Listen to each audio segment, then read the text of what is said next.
Мен осы Исатай районы Тұщықұдық селосы тұрғыны Зейнелдин Шоқанмын. Жақында осы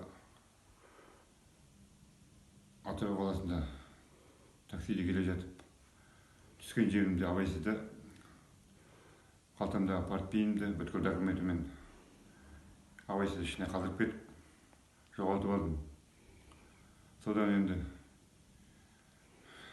2 күн хабар болмағасын, ізде болмағасын, город ел жігіттеріне барып арыз беріп хабарластым.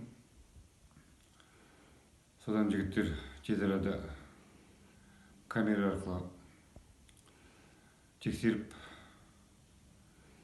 бір күннің ішінде мінген көлігімді тауып, бар документімді тауып берді.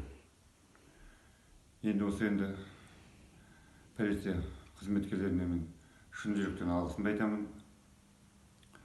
Еңбектеріне жеміс тілеймін.